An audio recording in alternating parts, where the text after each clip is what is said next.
What if I told you Kenya's democracy is facing its biggest threat since 2010? This is Kenya News Update today.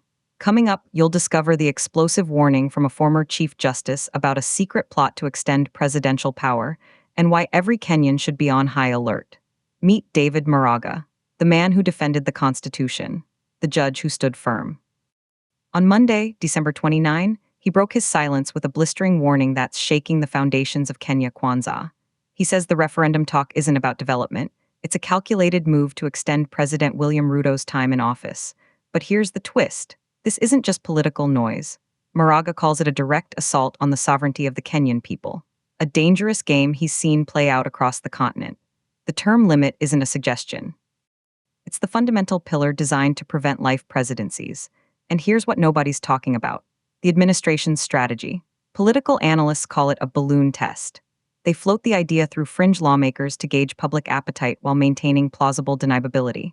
It starts with whispers of more time for development from UDA-affiliated legislators who say 5 years is too short for the hustler agenda. And then, something shocking happens. The narrative persists from Ruto's inner circle, keeping the entire nation on edge. Critics point to the broad-based government strategy, a potential tool to neutralize opposition and clear the path for a massive constitutional overhaul.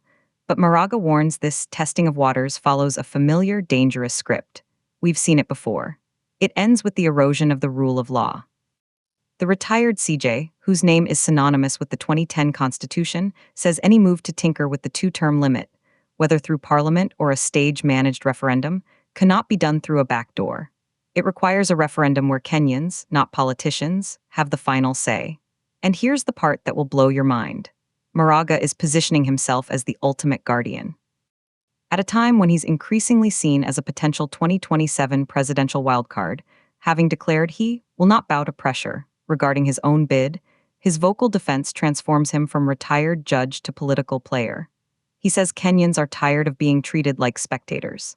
If leadership is more obsessed with the next election than the next generation, then they have failed. The implications are seismic. This controversy exposes the tension between presidential ambition and constitutional integrity. President Ruto has publicly distanced himself, stating as recently as December 2 that he's ready to retire.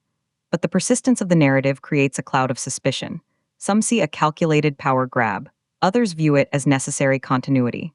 The question every Kenyan must ask, is this about development or dynasty? The sovereignty of the people hangs in the balance. Do you think this referendum talk is genuine reform or a hidden agenda to extend power? Drop your take in the comments. Subscribe to Kenya News Update today for more breaking political analysis.